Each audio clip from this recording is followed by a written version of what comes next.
Welcome to ERP Talks, the go-to spot for everything ERP. Today we are super excited because we have the amazing Professor Markley with us. Professor Markley is a big name in the ERP world.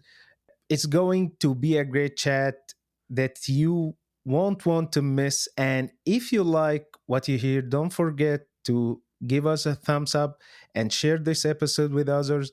No matter if you are on Apple Podcasts, Spotify, or anywhere else, your support help us and keep the good stuff coming. If you have any questions, recommendations, or guests that you would love to hear from, drop us a message or leave a comment. And let's dive in. Professor Markley, we are very pleased that you accepted our invitation to attend the podcast.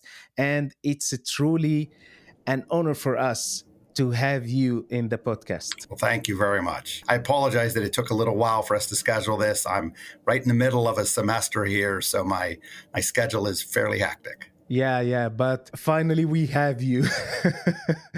So I know that you don't have much time, so let's start our questions. And my first question usually is about the journey. I want our guests to share with us their journey. So please share with us your journey. Yeah, absolutely. I've really been working in the ERP space now since the late 1980s, early 1990s. I would say before we really even called it ERP. I graduated from Pennsylvania State University with degrees in business administration and computer science. Went right on and got my master's at the University of Chicago and started my career with Price Waterhouse in their management consulting services practice. And mostly because of my technology background, mostly what we were doing was building systems at the time. This is in the late 1980s. For mostly larger corporations. And we discovered late 80s or early 90s, and started working with the Oracle technologies and implementing Oracle. Then in 1994, I was part of a group that founded Paragon Solutions, which was an Oracle ERP and technology firm here in Western Pennsylvania. And we sold the Oracle ERP system in upstate New York, Western Pennsylvania, and Southern Ohio. And then we had about 30, at our peak, we had about 30 consultants that helped implement, develop, customize, et cetera, the the Oracle ERP systems primarily. I sold that firm in 1999 to Cyber, which was a large staffing company, more focused on the IT staffing really than on projects.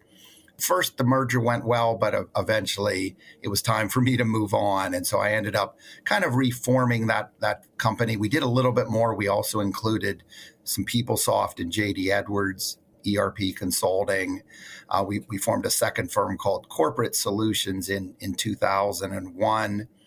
And in 2004, we'd grown that from similar size, around 30 consultants. And I had kind of made the decision I wanted a career change. And it was actually my wife. I sold my equity in that firm and sold myself out of a job. And my wife suggested, I like to talk. I like a captive audience. Why don't I consider teaching? So I applied to a couple of the local schools here in Western Pennsylvania and landed at St. Vincent College. We're a fairly small, we're under 2,000 student, 4-year, primarily undergraduate institution. And with my background, I became our accounting and management information systems professors, and really wanted to incorporate an ERP system into the curriculum. I teach generally around 100, 150 students every year, and I wanted to introduce them to an enterprise resource planning system. So initially, we approached Oracle. Oracle had said their University Alliance program was full, so we ended up second choice, but a good choice was we landed on SAP. And when we approached SAP, they said, since we teach a lot of entrepreneurial courses here in our curriculum, So they approached us about, there was this new enterprise resource planning system. This was in 2007, 2008. This new ERP system called SAP Business One. And they asked if we'd be interested in incorporating that into our curriculum. And also, shortly after we started that, they said there was this huge shortage of talented sort of entry-level enterprise resource planning consultants, SAP consultants. Would we be interested in also training some of our students to eventually become implementers of SAP Business One? So this is our 15th year of running the SAP Business One program here at St. Vincent College. This is interesting and good for you and for your wife that you are doing so. So you worked as a businessman. Yes. You have multiple companies. Correct. And now you're a professor. So before we dive in the program and the details about SAP Business One program, I want to ask you about your opinion in which role do you prefer more, businessman role or the professor role? So I've actually been part of founding three companies. Actually, in the first two, we ended up spinning out some companies that either service different geographic regions, or like in the first example, Oracle wanted us to have a separate company to sell the Oracle ERP system, and then a separate company to do the implementation. I mean, if earlier in my career, I would have said I preferred the entrepreneurial businessman role. However, I'm a type A personality. I'm very driven. My nickname actually in my first company was the driver, because I pushed people pretty hard. Yeah. And as I've aged, I've really found I really enjoy the academic career.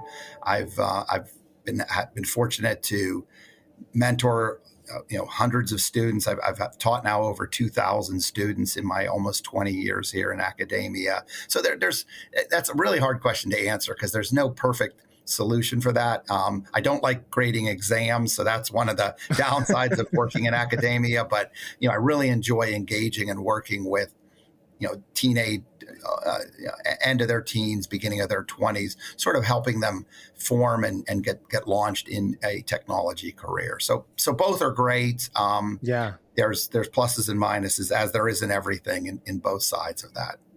Yeah, and also it's about the time. You mentioned maybe at the beginning of your career, you enjoyed the businessman role, but now you need some rest, because I know there is a lot of challenges in the to initiate a business or to have a company, more than working as a professor in a college. Yes. So I believe the timing, and Yes. it's good for you again and for your wife, sir.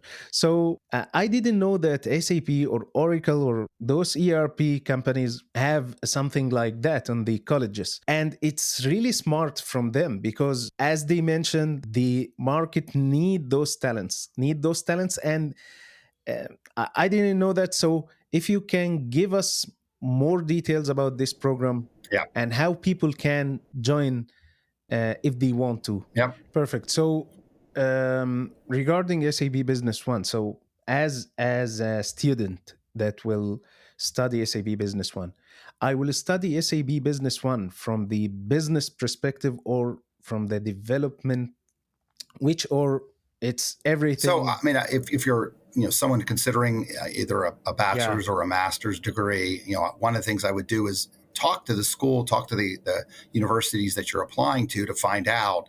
I know specifics on SAP. The program has been around for over 20 years. There's 200 or 300, I forget the exact number, of schools in North America that are part of the SAP University Alliance program. They really offer it, and there is a cost to the schools, but these technology companies offer these programs to try to get students, early in your career, introduced, comfortable with, maybe even passionate about some of these technologies, so that, hopefully early in your career, you'll become an advocate for SAP or Oracle or Microsoft. So SAP's program, a lot of the University Alliance schools use the S4HANA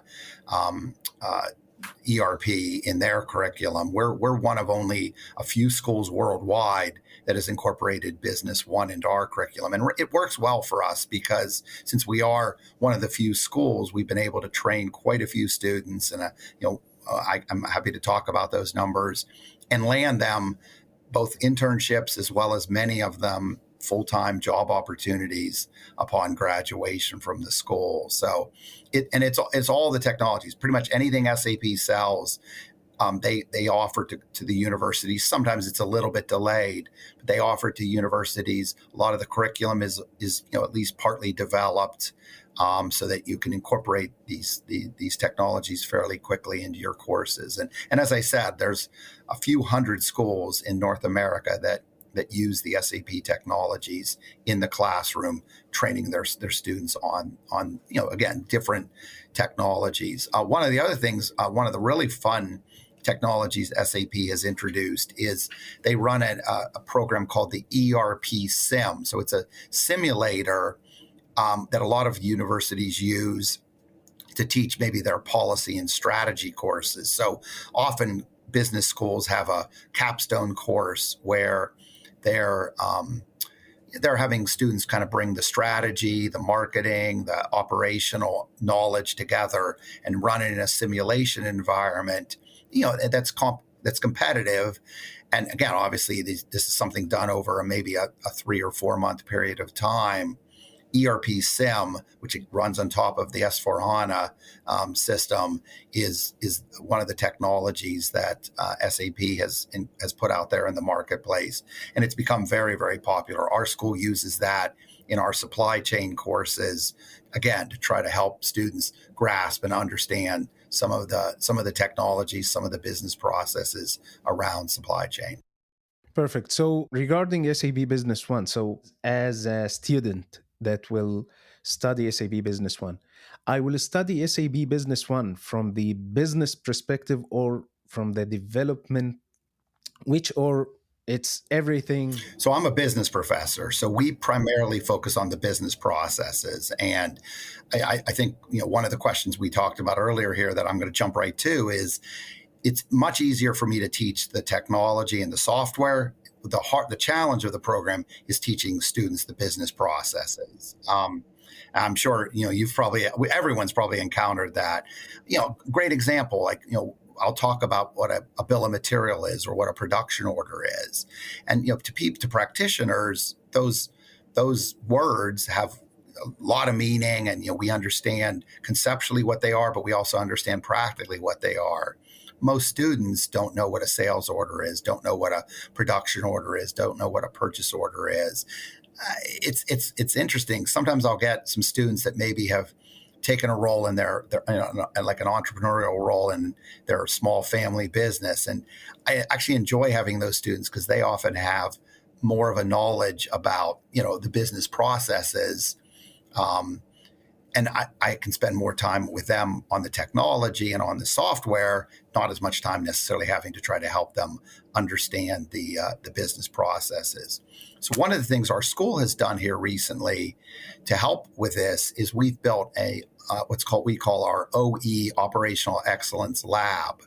So it's a lab where we can simulate a very simple manufacturing processes. So now what we do as part of the SAP Business One program is the students will create sales orders, create bill of materials. This manufacturing firm makes notebooks, like paper notebooks, not notebook computers.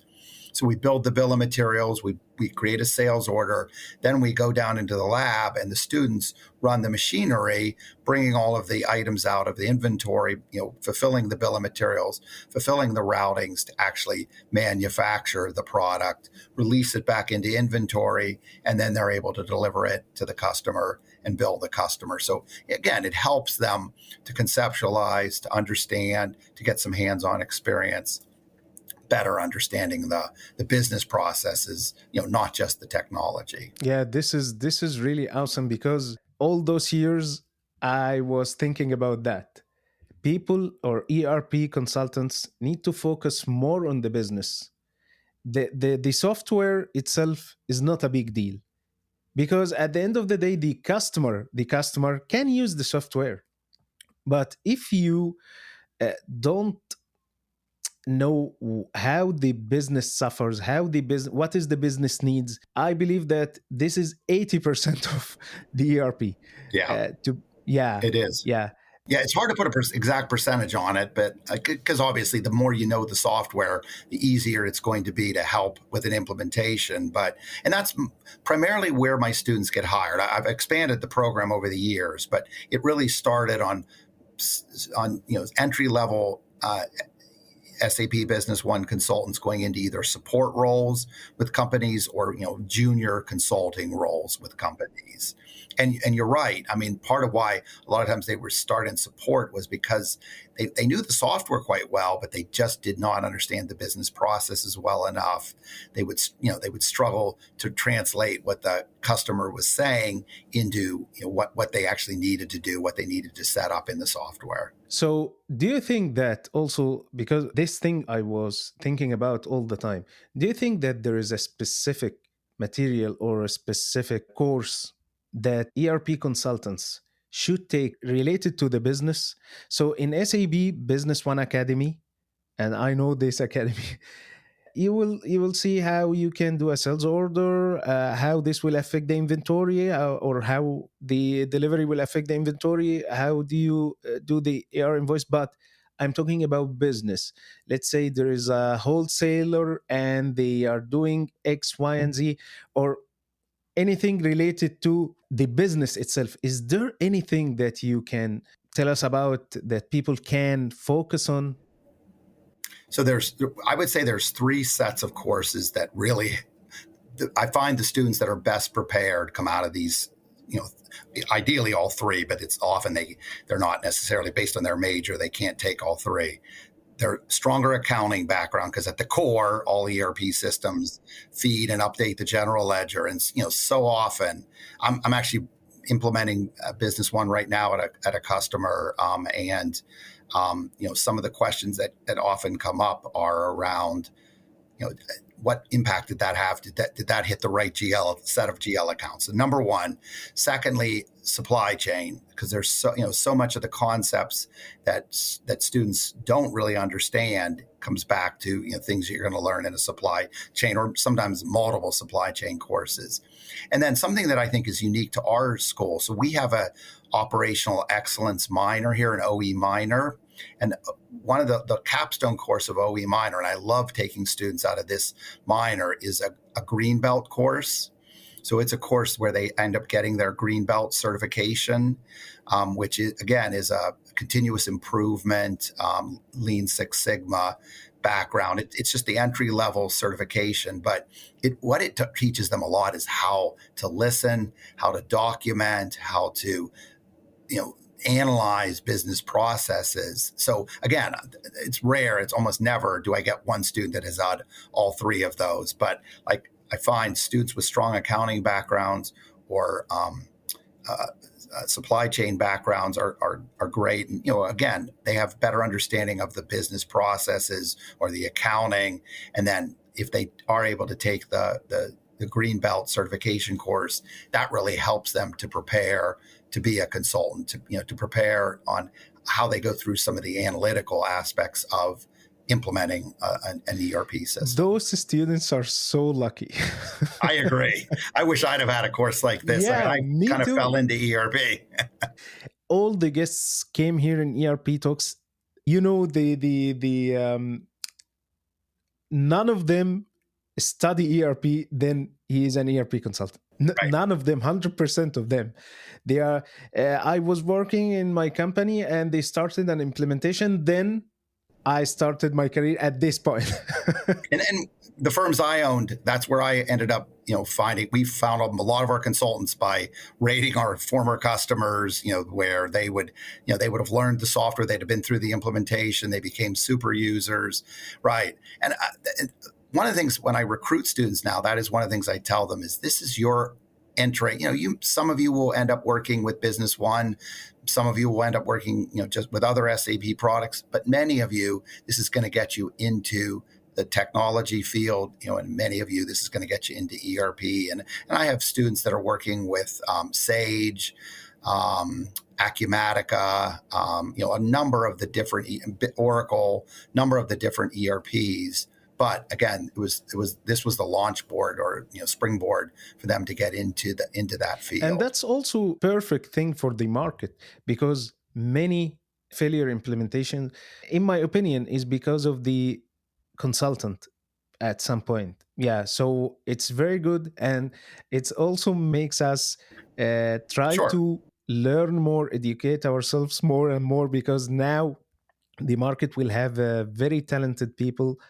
It will be a huge competition, I believe. So ERP consultants, be ready. Be ready. Be ready. So I mean, yeah. Let me. I just wanted to share with you some of the numbers. So we've now trained. I just completed. So the program is a 6-month program that starts in July, ends in December every year. As of this past December, I'm now at 201 students have completed the SAP program in this was the end of the 15th year. I've had 145 land internships, because what we do with this program is we train them during their third year, their junior year. Yeah. So that, because one of the things we found, the first couple of years, we tried to train them during their senior year, but they needed some more hands-on experience with the software. So getting them that internship, that, where they worked for one of the value-added resellers or an SAP Business One customer, was very valuable for them to get more hands-on experience, to learn some of those business processes as well as consulting skill sets. And again, there's always a lag here, but now 90 alum now work somewhere in the SAP Business One ecosystem. So I'm pretty proud of the success rate we've had with the program and how many students now have launched their careers. And again, a lot of them have moved on from Business One, but many of them still work. Most of them still work in the ERP space somewhere.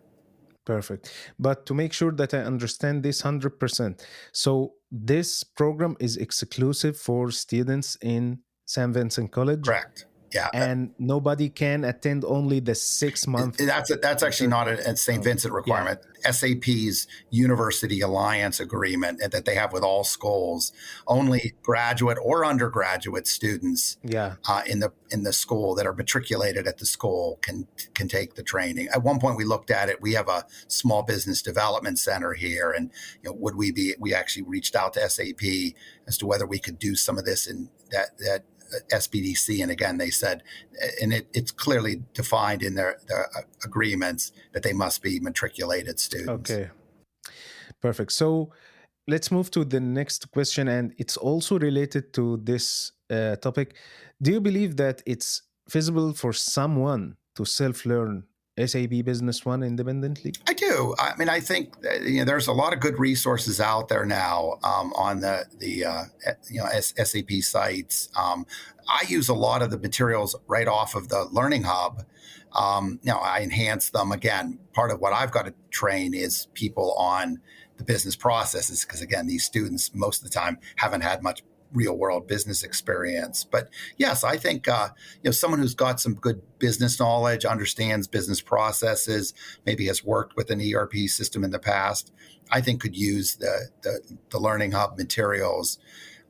And the problem there is keep reinforcing, validating that you've learned them. My students take, after each module, there's 18 modules that are part of this training. After each one, they take it's generally a 50 to 60 point exam. They have to pass with a certain grade. Most of them have an exercise, a hands-on exercise in Business One, where some of what they learned as part of the curriculum for that module, they're then doing right within the SAP Business One software. So again, those are some of the limitations. But no, I think, if someone's really motivated and really interested in this area, I think with the resources that are out there, they absolutely could self-teach. Perfect. Also, beside the three important things that you mentioned, the accounting course, the supply chain, and what was the last? Operational excellence. It's called the Green Belt course. So this is beside the SAP academy. I believe also they will need to have a mentor like you, because Yeah, they that want helps. to be honest, you can't move in this industry alone. You should have someone that you ask, you should have someone that you follow up with. So I believe with a mentor it will be better, but if there is no mentor, it can be a start for them.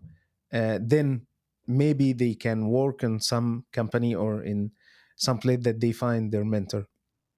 One of the other things that I've found helpful for my students is I sometimes we do as many as two. We try to go out and visit companies that are actually running Business One, so that they can see. Again, they're learning these things conceptually, but to see how a sales order is turned into a production order, to see how Perfect. the order that's coming in is eventually shipped and billed to the customer. So I try to take them out to mostly manufacturing, distribution companies that are running. Again, because our program is focused on Business One, I'll find some local companies that are running Business One and have them go out and again, we'll spend 2 to 3 hours trying to understand their business operations and how they're using Business One in those business operations. As I mentioned before, those students are so lucky. Yeah, they Thank are you. so lucky. Good for them. Good for them. So, regarding the ERP consultant, you have a lot of students and they start their career in the ERP or SAP Business One consultants. What do you think the most vital skill for an ERP consultant to have? This is probably an answer you get all the time, but I really think that ability to communicate, to listen, Yeah, to understand, to grasp what they're saying, to ask questions when you don't necessarily understand, and then to be able to do. So I spend a lot of my time obviously training, and I think part of why I'm a fairly effective trainer is because, so first off, I've been exposed to a lot of different companies, business practices. Some I think are better than others, but they obviously are working for their companies, and I try to spend time listening. One of the, I don't necessarily always follow this, but one of the rules I try to tell my students in this program is you should spend 40% of your time speaking, 60% of your time listening, because you want to listen more than you speak, and obviously try to process it, try to grasp it. So again, I think both written and verbal communication skills, and this is true of so many industries, there are students that are definitely better communicators, stronger communicators, typically I think make better support and consultants than ones that maybe have more work to do in that area. perfect, perfect, perfect. So the soft skills is a big part of the ERP because you are dealing with people all the time. You are dealing with CEOs, Yeah. you are dealing with CFOs. So if you are not listening, if you can't talk to those people with their language also, it will be so difficult. Yeah. Even if you are the best one who can use the software, who can do the implementation, and that thing, we discussed this before with Mike Taylor, and he mentioned that he say computers are easy, people are difficult. And you're typically, when you're putting in a new system, you're changing their job, you're Yeah, changing what they have, how they've done things in the past, and we're all, as humans, we're yeah, resistant to change. So the more comfortable you can make them feel, the more engaged you can make them feel. This company where I'm implementing right now, where there's about roughly 20 users, and I'm trying to spend, and I'm sure at the end I won't have spent as much time as would have been ideal, but I'm trying to spend hours with each one of them, answering their questions, getting them comfortable with the software, having them practice the business processes that they're going to be doing in the software, so that when we go live here, it'll be an easier transition. It's still going to be challenging, but an easier perfect. transition for them. So you are doing SAP. Correct. Again, one of the nice things of a college professor is you don't. It's not necessarily a 40-hour a week job. So I'm Yeah, spending about a day or day and a half. It's not a lot. I'm mostly training. Um, troubleshooting, testing, training are kind of the three roles for a local manufacturing company that's in the process of our target date is a May 1st go live, so about a month from now. Good luck. Good luck. We So, need it. yeah. So for SAP Business One, let's move to SAP Business One itself as an ERP software. So SAP Business One is a German ERP software, and here we are in the US, in the United States, and the market is huge, and there's a lot of ERPs, Acumatica, Oracle, Microsoft, Sage. As you mentioned, there's a lot of them. So, in your opinion, how SAP is doing in the US market, and what is the future for SAP? Because there It's a is a question yeah, I ask a lot. yeah, So I think Business One has done extremely well. I mean, the numbers I typically hear from SAP, and I'm also blessed that I get to attend a lot of their conferences. So I do get to hear from a lot of their top executives. They've got roughly 80,000 Business One customers worldwide. yeah, I don't know that breakdown in North America, but it's pretty big. You hear numbers like that Oracle shares NetSuite's got 25, maybe it's 30,000 customers now. So again, SAP's got over double, maybe over triple the market share of what an Oracle NetSuite has. So I think the solution is good. I think what makes Business One such a strong solution is there are so many add-ons. Almost any problem you need to solve in Business One, there is an add-on. And they've done a good job with the infrastructure to build a very tightly integrated add-on environment. So you've got an add-on that you feel like you're actually using SAP Business One, but you're actually working in a warehouse management system or a more advanced manufacturing system. So I think that Business One does very well. What I liked about it, what drew us to it, was how easy it was. So every one of the students that takes my management information systems course, and that's about 100 a year. That's where I introduce ERP, and we do a 2-week Business One hands-on exercise where they're basically running the quote to cash cycle.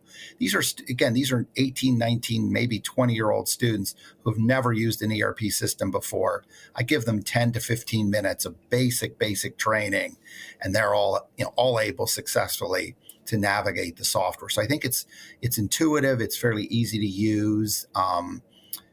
It's integrated pretty tightly with the Microsoft tool set, so they're able to export reports into Word and Excel and PDF, and so I think those things make the solution a very viable solution. It's also got a good value-added reseller partner network. In at least, again, I don't know the network outside of North America very well, but a lot of good, strong partners that have been doing this for 20 years plus, that really know the software, really know different business environments, and can help to get Business One implemented. So I wouldn't say I'm an expert necessarily on some of the other solutions. I used to implement the Oracle ERP, not NetSuite, but Oracle's full blown. I think they call it Fusion now, ERP system. Business One was so much easier to implement, so much easier to use, but obviously not as much functionality as you'd get with a full-blown Fusion implementation. But again, it's for how easy it is to use. It's a very powerful solution. yeah. SAP is super easy. Yeah, I agree with you in that. It's super easy and a lot of add-ons, and also with BOEM, it's so powerful with BOEM. So that's the only add-on we use here at the school. So BOEM, we partnered with BOEM about 5 years ago, and BOEM spends one of my classes training the students on B1 up. And the student, again, they're scratching the surface, but they do use BOEM and as part of the implementation.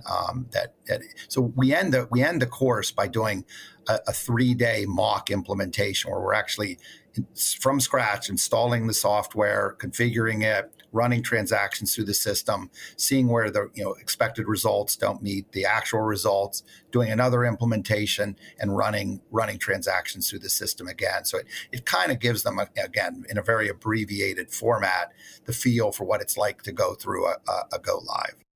Yeah, this is awesome. This is awesome.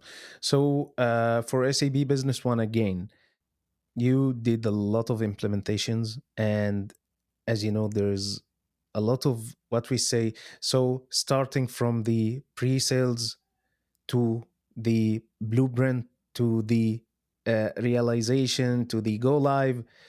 In your opinion, also, what is the most challenging part in the implementation? Go live. I mean, they all have challenges, but Yeah, go live again. And I think some of it comes back to humans don't like change. yeah, So you're taking, and even again, we'll see here in a month. But even after all the training, all the testing, all of the work we've done prepping the environment for the company I'm working with right now, I'm sure we're going to have issues that go live that we have to overcome. I'm blessed. I have two partners that I'm actually working with on this implementation that have a ton of, one's stronger on the accounting side, one's stronger on the logistics side. So I think we've got a good strong team, and the client is very engaged. It took a while, but they became very engaged. So we'll see, but I would say, that they all have challenges, but go live is typically where, getting over that hurdle, that final hurdle can be a big challenge. yeah, they go live. Yeah, because people resist the change. So also for SAP Business One is a super easy. There is a lot of add-ons. There is a lot of things, but what is the thing that if you can change in SAP Business One, or you want to see in SAP Business One? What is the thing that you want to see in the ERP So solution? it's got a strong bomb, but it's very weak on the routing side. So Mm, I mean, I think, and again, that I don't know how much we want to get into the weeds here, but like a complex manufacturers will often implement an add-on solution like BAS yeah, manufacturing, because it has much more of the complete manufacturing environment. And Business One's investing in that area. This client that I'm implementing right now also uses project management quite extensively. And Business One that's a fairly new module in Business One, and they're continuing to add functionality to it. But it's not as comprehensive. It's not as robust as some of their competitors, some of the other solutions out there. But again, a lot of that you can solve by the add-ons, yeah. bringing an add-on in for your specific needs. Now that sometimes adds extra cost and extra training, but you can plug any of those holes typically with an add-on. Yeah, perfect. But here there is a big debate on the add-ons, and I listened this multiple time. So people say if I will purchase for each thing I need in the software an add-on, this will be a huge money to Yeah. in the year. So do you think this is a good point or? I'm also a big believer in keep it simple, especially at that first go live. Yeah, Push some of those things to phase two, phase three. I think the core has a lot of functionality built into it. Again, I'm not smart enough. It's not in my role to necessarily tell companies, if they should just go as vanilla as possible. But again, I think it's beneficial to try to start with as vanilla of a implementation as possible. Only add-ons, etc. When they're mm, absolutely required, or do them in phase two, phase three, just because it's a big hurdle just to go typically from any legacy system to any of the ERPs, but obviously to a Business One, you're changing quite a bit the way your company probably has operated in the past. this is so smart. So to start with the implementation to make it in levels or to because if you did everything at the same time, I believe it. Yeah, it's so hard for the employees also that are working in the company. Yeah. They have been using QuickBooks, or they have been using Excel sheets. Then they have BS, they have B1 usability, they have an add-on for the payroll, they have Clarity, for example. They have, it's too much. So Right. yeah, I'm 100% with you in that, and this is so smart to make the implementation like in don't do it in 3-4 months. No, let's do the level one after 2-3 months, then the second thing, adding the manufacturing add-on, then the, yeah, uh, it takes like too much time, but the it's the best thing for the customer to do. So I agree with you on that. So Professor Markley, the ERP industry, there is a lot of companies that don't have ERP. They don't have ERP software. And as a business owner, people come and say, "Hey, do you need? You're not using ERP. You should use ERP." And when we come to the pricing, it's a big budget. Yeah. So most of them say, "What is the return of investment? I will pay all of that money, and what I will get."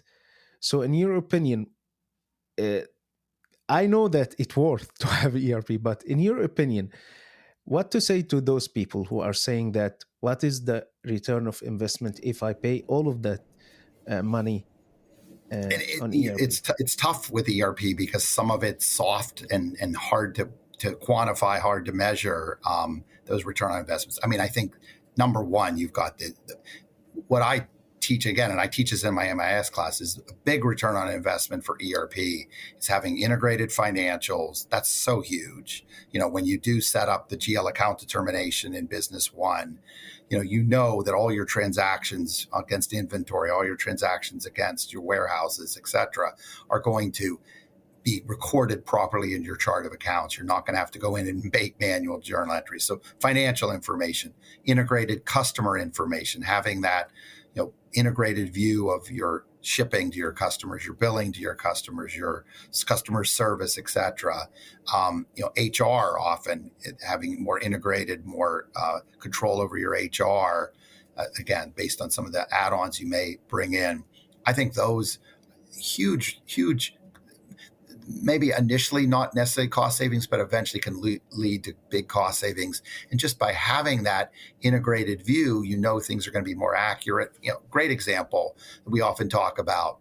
I ship a product to a customer. If I don't have an ERP, I may miss preparing that bill. You do that a couple times a year, you could be short thousands, tens of thousands of dollars in billings that you would have caught if you had that integrated financial, integrated inventory, integrated customer system. So, I've had that question from business owners before. And, there are some very simple businesses where a QuickBooks is the perfect solution for them. But typically, once that business starts to get into multiple locations, more complex business processes, there's a very quick return on investment on implementing an ERP system.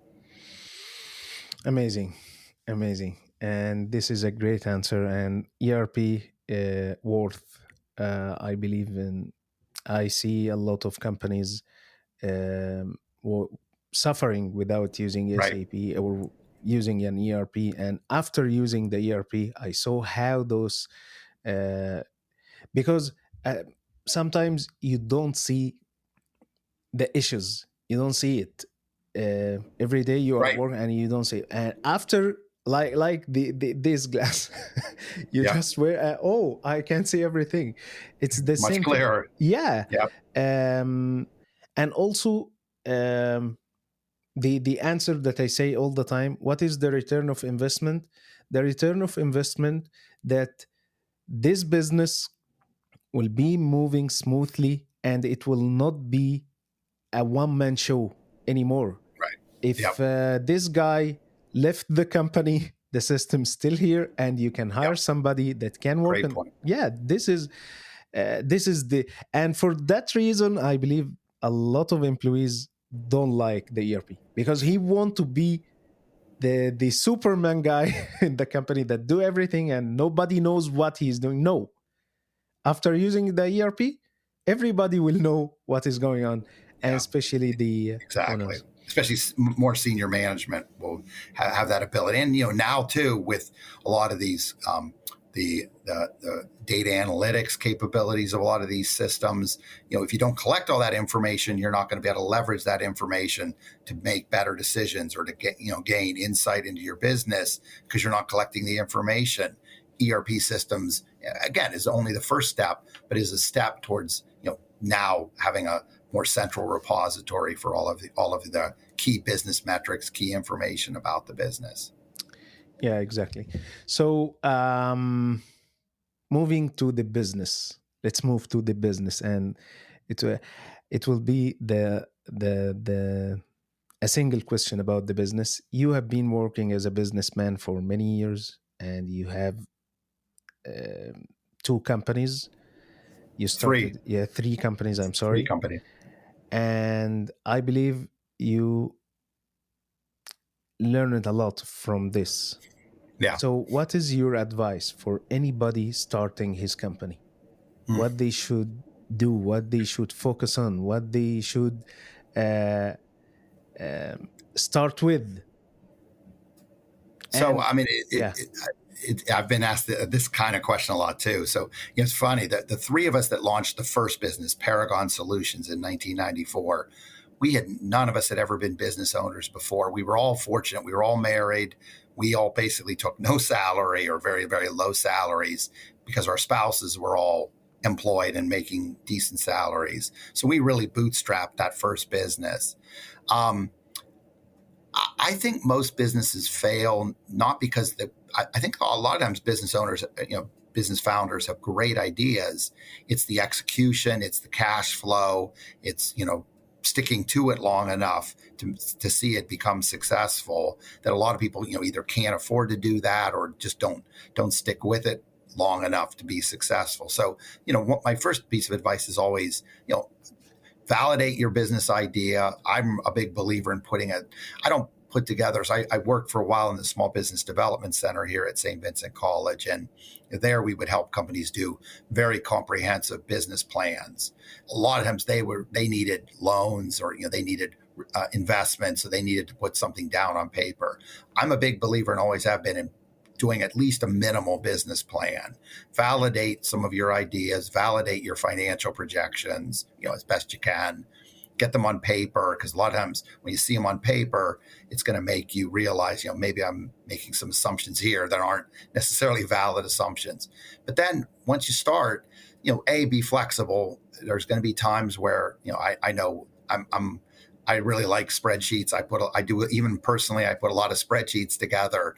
But as soon as that spreadsheet, as soon as you start executing that business, assumptions are going to change, things are going to happen, and you're going to have to update those spreadsheets, change those spreadsheets, change those projections. So be flexible and then stick to it.